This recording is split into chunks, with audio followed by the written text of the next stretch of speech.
moving forward to Casey Morsell, a guy that, NC State, when they added him, there was some questions. You looked at what he did at Virginia. The production really wasn't there. He got a chance to start at times, but, it feels like in that system, it's it's not the system that fits for him. It was a system that they wanted to hold on to the ball, get a shot off at the last second, not really play a lot in transition.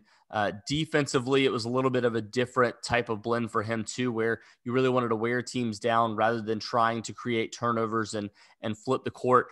Just your thoughts on his fit in this system too.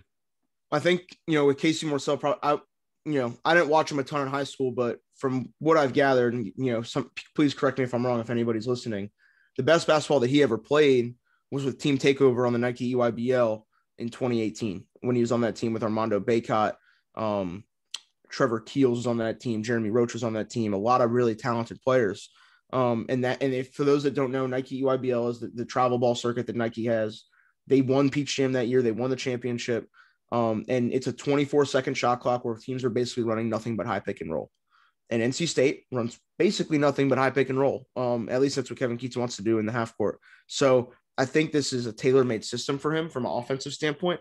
And I'd be shocked if his production didn't increase drastically from Virginia, where he had some moments where it was like, whoa, this Morsell kid's pretty good. He wasn't able to be consistent. And I think at UVA, we've seen guys struggle there early if they're not able to get consistent minutes and get that consistent role. We saw Justin McCoy. He ended up leaving. There's a lot of, multiple guys have had that issue. So hopefully he's able to come to NC State and kind of show everyone what he showed to everybody on the Nike circuit back in 2018, where he was a really, really important piece for that takeover team. Yeah, I mean, one of the big things that I've heard over the years, for him, or not over the years, but over the last few weeks, I take that back. I'm not going to act like, NC State was just recruiting him for a long time and I've known so much about his game. I'm not going to say that. But one of the things that I've heard over the last few weeks about him really is, his offensive game needs work. He needs work shooting from outside. And I think that's something that, with more volume, he'll get a chance to progress in that situation. I had somebody tell me, he's not a great overall athlete, but he's somebody that's really tough. Will try to drive inside. And it kind of, it sounds to me, obviously, I'm not going to say Shaquille Moore wasn't a great athlete. Shaquille Moore is an elite athlete.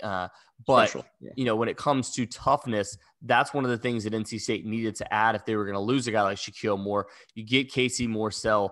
He's a guy that is very tough inside, has good body control. And, one of the things that I've heard a lot is how good defensively he is, in terms of lockdown defense, in terms of trying to force turnovers, and has a great motor, gets up and down the court. That's the thing that you really needed to add if you were going to lose Shaq Moore. And, Shaq was listed at 6'1" on NC State's roster.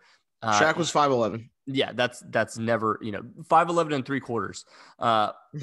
Casey Morsell is a legit 6'2", has better size, has a chance to really, compete when it comes to getting, on both sides of the court for NC State. And I think that's really what you're hoping to add from him. And again, like we said earlier, I think he's a much better fit for this system.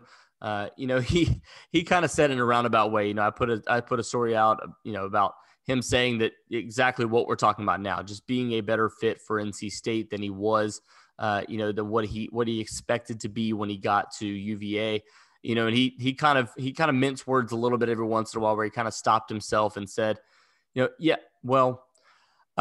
just wasn't a good fit. It just wasn't I don't know if you've watched them play defense, but they don't try to force a lot of turnovers. There's very few clips of him that you can see him forcing turnovers, getting down the other side of the court and getting a big dunk. And you kind of pull those out and you say, all right, well, that's where he's going to fit into this system. And I think, while a lot of NC State fans kind of went, why are you adding a kid like this? You see the glimpses of what he can do when he gets to a different system. And I think that's what's going to excite a lot of people.